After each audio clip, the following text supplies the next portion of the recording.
নমস্কার বন্ধুরা, ঘর কন্যা টুকিটাকিতে তোমাদের সকলকে স্বাগত। আজকের ভিডিওটা এখান থেকে শুরু করছি। আশা করছি তোমরা সকলেই সুস্থ এবং ভালো আছো, আমিও ভালো আছি। তো চলো ভিডিওটা শুরু করা যাক। তো এই দেখো, ছাতা মাথায় বেরিয়ে পড়েছি। রোদ নাকি বৃষ্টি কি মনে হচ্ছে? বৃষ্টি বৃষ্টি ভীষণ বৃষ্টি পড়ছে। আর সেই দিনই পড়েছে আমার একটি দিদার মৃত্যুবার্ষিকী, 1 বছর পূর্ণ হলো। তো সেই জন্য সেই কারণেই যাওয়া, নচেত আমি ঘর থেকে তো বেরোই না, তোমরা সকলেই জানো। ওখানে গিয়ে দেখছি প্রায় সকলেই উপস্থিত।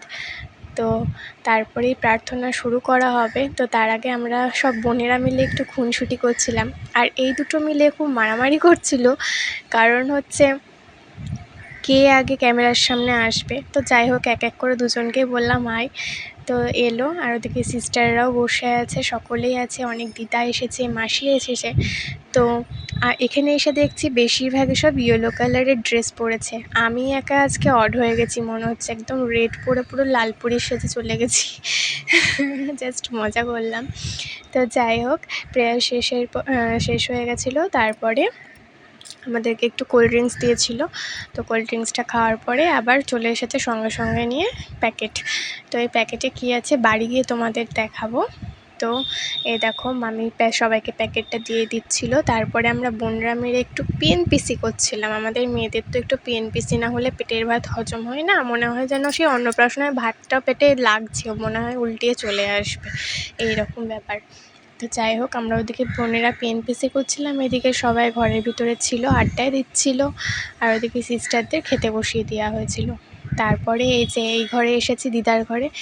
না, দিদা, বোন, মাসি, আমি, মা সব একসঙ্গে বসে এখানে আড্ডা দিচ্ছিলাম। আর বোনের গাল টিপছিলাম। গাল দুটো এত নরম হয়ে গেছে না, কি বলবো, এত কিউট কিউট হয়ে যাচ্ছে দিন দিন। আর দিদা ওদিকে খুব ওষুধটা ঝাঁকাচ্ছে। আমি বলছি, দিদা তুমি ওষুধ ঝাঁকিও না, আসো তোমাকে আমি ঝাঁকিয়ে দিচ্ছি ভালো করে। বলছে মারবো ধরে। আর ওদিকে মা ফোনে গল্প করছে বলতে একটা ফোন এসেছে হঠাৎ করে। তো তারপরে ওদিকে আড্ডা মাড্ডা সেরে বাড়িতে এলাম। পুরো বৃষ্টিতে তো ভিজে যাচ্ছিলাম, এমন অবস্থা, প্রচণ্ড বৃষ্টি। আর এনাদের তো সবসময় একই দৃশ্য তোমাদের দেখায়, ওই মারামারি, কুস্তাকুস্তি, নয় ঘুম। একজনকে খেলা নেয়নি আর দুজন মিলে খেলছে, ও ঘুমাচ্ছে বেচারা একা একা, আর ওরা দুজন খেলছে। আর বাইরে বৃষ্টি পড়ছিল। তো আমি সকালবেলাতে সকালে রোদ ছিল, অনেকটাই ভালো রোদ ছিল। তো রোদ দেখে আমি কাপড় অনেক কটা ভিজিয়ে দিয়েছিলাম। এবার কাচাকুচি তো করতে হবে, তো কাচাকুচি করেছি। তো তারপরের থেকেই বৃষ্টি শুরু হতে, সেগুলো আর কোথায় মিলবো, ঘরের মধ্যে ওই বর্ষার দিনে গরিবের ঘরে যা হয় আর কি, দড়ি টাঙিয়ে ফ্যানের তলায় দেওয়া, সেটাই দিয়েছে। বাইরে দেখো মুষলধারে এখনও বৃষ্টি পড়ে যাচ্ছে, তোমরা বুঝতে পারছো কি না আমি জানি না। তো ভালো করে দেখো, দেখলেই বুঝতে পারবে। তো চলো তোমাদের এবার দেখিয়ে দিই আমাদেরকে প্যাকেটে কী দিয়েছিল টিফিনে। তো তোমাদেরকে না দেখালে তো আবার তখন বলবে যে কই তুমি তো বলেছিলে দেখাবে, দেখাওনি। হ্যাঁ জানি কেউ বলবে না, কারণ সবার তো ইন্টারেস্ট নেই। তাও আমি আমার ভিতর থেকে আমি সেটা দেখানোর চেষ্টা করছি। তো এই দেখো, একটা একটা করে সব প্যাকেট বার করে দিচ্ছি। ভেবো না সব কটা প্যাকেট আমাকেই দিয়েছিল আমাকে 2টো প্যাকেট আর মাকে 2টো প্যাকেট। তো মা না শরীরটা খুব খারাপ, সেজন্য মা তো খাবে না। তো মায়ের প্যাকেটটা মা বলল তুই আমার প্যাকেটটা নিয়ে চলে যা।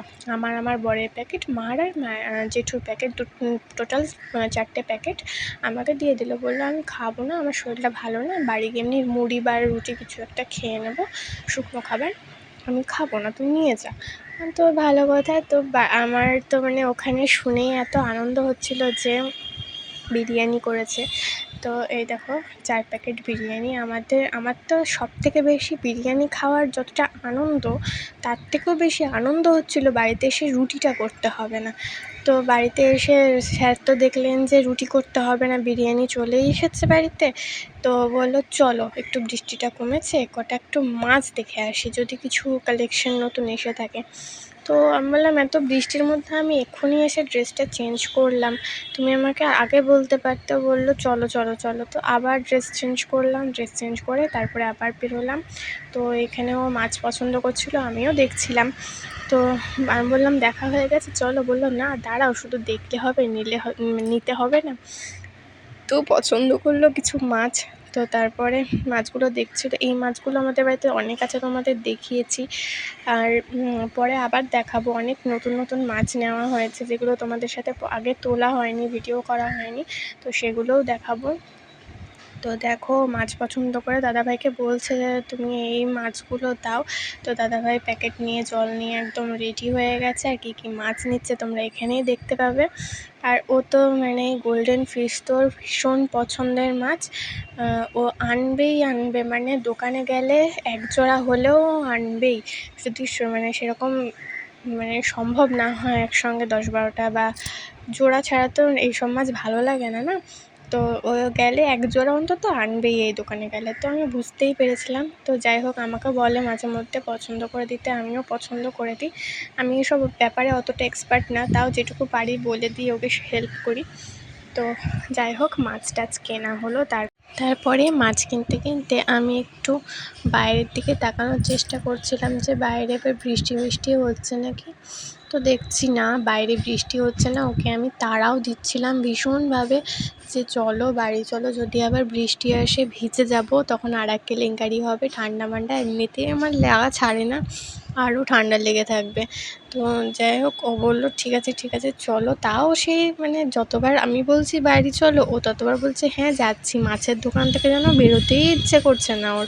তো তারপরে ওকে বললাম যে হলো তোমার? বলছে হ্যাঁ দেখো এই দুটো নিলাম, এই দুটো কি ভালো লাগছে? আমি বললাম হ্যাঁ খুব সুন্দর হয়েছে, এবার বাড়ি অন্তত চলো। তো যাই হোক, তারপরে বাড়ির দিকে যাচ্ছি আর কি। তো বেরোনোর মানে ওই দোকানেই এই দেখো এতগুলো গাছ বিক্রি হয়, মানে আরও গাছ আছে ভেতরের দিকে। তো রাস্তার উপরে কটা গাছই রেখেছিল। তো তারপরে আমরা গাছ টাছ দেখে, গাছগুলো এত ভালো লাগছিল। তো আমি ভাবলাম যে কটা গাছ নিব। তো ভাবছি নিয়ে লাগাবোটা কোথায়? বাড়িতে তোমাদের এত গাছ আছে, গাছ লাগানোরই আর জায়গা নেই। তো যাই হোক, বাড়িতে আমরা চলে এসেছি। বাড়ি এসে মাছ দুটোকে জলের সাথেও ঠিক করে অ্যাডজাস্ট করার জন্য, দুটো জল অ্যাডজাস্ট করার জন্য চুবিয়ে রেখেছে ওইভাবে প্যাকেটে। আর ও নিজে তারপরে 5 মিনিট কি 10 মিনিট মতো রাখলো জলটা, যে দুটো জল অ্যাডজাস্ট হয়ে গেল। তো তারপরে ও মাছগুলোকে আস্তে আস্তে ছেড়ে দিবে। তো মাছগুলো যখন ছাড়ে না জলের মধ্যে, ওরা যে কী রিলিফ পায়, যে এই যতক্ষণ প্যাকেটে থাকে আমারও দেখে খুব অস্বস্তি লাগে, যে মনে হয় যে দম আটকে আসছে, নিজেরই অস্বস্তি হয়। আর ওদিকে দেখো আমাদের কত শ্রীলেদার্সের জুতোর বাক্স পেছন দিকে, তোমরা নোটিস করলে কি না জানি না, ভালো করে দেখলে বুঝতে পারবে, একদম মানে জুতোর দোকান দিয়ে দিয়েছে। তো যাই হোক, এই দেখো চৌবাচ্চাতে এখানটাতে এখন কদিন আমাদের গোল্ডেনগুলো আছে, কারণ আমাদের অ্যাকোরিয়ামটা না ট্রান্সফার করা হয়েছে পিছনের দিকে। সামনের বারান্দাতে না আমার রান্না করতে ভীষণ অসুবিধা হয়, একটু মানে প্রবলেমই হচ্ছে, ভালোই প্রবলেম হচ্ছে। কারণ ওই অ্যাকোরিয়ামটা থাকলে না রান্না করতে গিয়ে হাতে গুঁতো খেয়ে যায়, আর জায়গাটা অনেকটাই ছোট, সেই কারণেই পিছন দিকে ট্রান্সফার করা হয়েছে। তো সেই কারণে এই চৌবাচ্চাটাতে মলিগুলো ছিল, মলিগুলো রাখা হয়েছে গামলার ভেতরে, আর এই গোল্ডেনগুলোকে এই বড় চৌবাচ্চাতে রাখা হয়েছে। তো তারপরে এই দেখো ছেড়ে দেওয়ার পরে কি সুন্দর ওরা দৌড়ে দৌড়ে বেড়াচ্ছে, আর বাকি মাছগুলো মানে ওর নতুন করে বন্ধু করছে, এত ভালো লাগছে দেখতে, কি বলবো। তোমাদের কার কার মাছ ভালো লাগে অবশ্যই কমেন্টে জানিও। আজকের ব্লগটা এই পর্যন্তই। সবাই সুস্থ থেকো আর ভালো থেকো, লাইক কমেন্ট শেয়ার অবশ্যই করো। বাই।